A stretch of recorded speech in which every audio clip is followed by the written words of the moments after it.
কত টাকা রয়েছে মোদির কাছে? মাস গেলে কত টাকা আয় করেন তিনি? কত টাকার সম্পত্তি তার কাছে রয়েছে? তিনি গরিব, মধ্যবিত্ত নাকি কোটি কোটি টাকার মালিক? সব ফাঁস হয়ে গিয়েছে।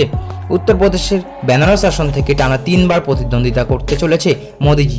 তারই মনোনয়ন জমা দিতে গিয়ে প্রধানমন্ত্রী নরেন্দ্র মোদী হলফনামা দাখিল করেছেন। সেখান থেকেই জানা গিয়েছে তার কাছে মোট 3.02 কোটি টাকার সম্পত্তি রয়েছে। এই ধরনের আরও তথ্য হলফনামা থেকে জানা গিয়েছে। সবথেকে নজর করা বিষয় হচ্ছে তার নামে কোনো বাড়ি, গাড়ি, এমনকি কোনো জমিও নেই।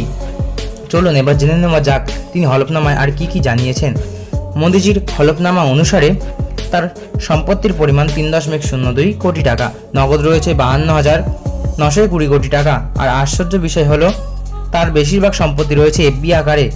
ইসিআইএ অর্থাৎ ভারতের নির্বাচন কমিশনের জারি করা হলফনামা অনুযায়ী আরও দেখিয়েছেন যে তিনি এসবিআইতে এফবি হিসেবে সর্বাধিক 2,85,00,000 টাকা ইতিমধ্যে বিনিয়োগ করেছেন। 45 গ্রাম ওজনের 4টি সোনার আংটি রয়েছে তার কাছে, যার মূল্য 2,67,000 টাকা। প্রধানমন্ত্রীর কাছে 9,12,000 টাকা জাতীয় সঞ্চয় শংসাপত্র রয়েছে। সব মিলিয়ে ভারতের প্রধানমন্ত্রীর হাতে নগদ 52,920 টাকা রয়েছে।